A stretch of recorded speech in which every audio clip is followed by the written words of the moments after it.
चलो आप समझते हैं कि त्रिभुज जो होता है वो क्या होता है। तीन भुजाओं से घिरे हुए आकृति को हम क्या कहेंगे? त्रिभुज कहेंगे। त्रिभुज में कितने भुजा? तीन। त्रिभुज में कितने कोण? त्रिभुज में कितने शीर्ष? अगर हम कहेंगे भुजा कितना होता है त्रिभुज में, तो वो कितना होता है? तीन। कोण कितना होता है? तीन कोण होता है। और शीर्ष की बात करेगा तो शीर्ष कितना? ये भी होता है तीन। तो त्रिभुज में तीन भुजा, तीन शीर्ष और तीन कोण। और तीनों भुजा यानी कि तीनों कोण का जो योग होगा, कोण ए प्लस कोण बी प्लस कोण सी इज इक्वल टू कितना होगा? 180 डिग्री। तो त्रिभुज के तीनों कोण का योग कितना? 180 डिग्री। अब हम देखते हैं कि त्रिभुज भुजा के आधार पे कितने प्रकार का होता है। तो त्रिभुज जो होता है भुजा के आधार पे मुख्य रूप से तीन प्रकार का होता है। कितने प्रकार का? तीन प्रकार का। एक होता है जैसे विषम बाहु त्रिभुज। पहला कौन है? विषम बाहु त्रिभुज। ऐसे त्रिभुज जिसका सभी भुजा क्या होते हैं? अलग अलग होते हैं। जिसके सभी भुजा का मान क्या होगा? अलग अलग होगा। उसे हम क्या कहते हैं? विषम बाहु त्रिभुज। ऐसे त्रिभुज जिसके सभी भुजा का मान क्या होता है? सामान्य होता है। उसे हम क्या कहते हैं? समबाहु त्रिभुज। क्या कहते हैं? समबाहु त्रिभुज। ऐसे त्रिभुज जिसका सभी भुजा का मान अलग अलग है वह विषम बाहु। ऐसे त्रिभुज जिसका सभी भुजा का मान बराबर है, समबाहु त्रिभुज। ऐसे त्रिभुज जिसका दो भुजा का मान क्या हो? इक्वल हो, बराबर हो, उसे क्या कहते हैं? समद्विबाहु त्रिभुज कहते हैं। तो मुख्य रूप से हम भुजा के आधार पे त्रिभुज का तीन प्रकार पढ़ते हैं।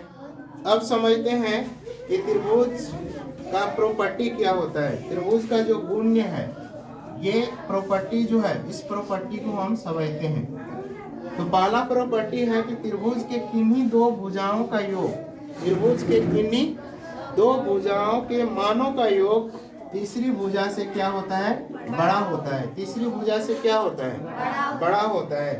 त्रिभुज दूसरा प्रॉपर्टी है त्रिभुज के किन्हीं दो भुजाओं का अंतर, दो भुजाओं का अंतर वो क्या होता है? तीसरी भुजा से छोटा होता है। अंतर मिस होता है घटाव। तो जब दो भुजाओं के मानों का अंतर करेंगे, घटाएंगे, तो वो तीसरी भुजा से क्या होगा? छोटा होगा। और तीसरा प्रॉपर्टी है किसी त्रिभुज के एक भुजा बढ़ाने पर बना बहिष्कोण। बहिष्कोण मीन्स क्या?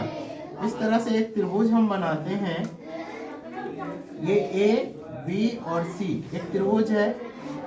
बीसी को हम बीसी भुजा को बढ़ाए डी तक, तो इसमें जो बना हुआ बहिष्कोण है, बाह्य कोण यानी कि बाहरी कोण, वह क्या होगा? इन दोनों सुदूर कोण के क्या होगा? योग के बराबर होगा। क्या होगा? नहीं, या क्या होगा? ये बताओ। तो दोनों देखो, तीन प्रॉपर्टी में से हम प्रत्येक को समझ रहे हैं। पहला प्रॉपर्टी क्या था कि त्रिभुज के किन्हीं दो भुजाओं का योग तीसरी भुजा से क्या होता है? बड़ा होता है। क्या होता है? बड़ा होता है। त्रिभुज के किन्हीं दो भुजाओं के मानों का अंतर जो होता है वो तीसरी भुजा से क्या होता है? छोटा होता है। तीसरा प्रॉपर्टी हम पढ़े हैं क्या कि त्रिभुज के एक भुजा को बढ़ाने पर बना बहिष्कोण वो क्या होगा? तीसरी नहीं, सुदूर अंतः कोण के योग के क्या होगा? बराबर होगा। अंतः कोण के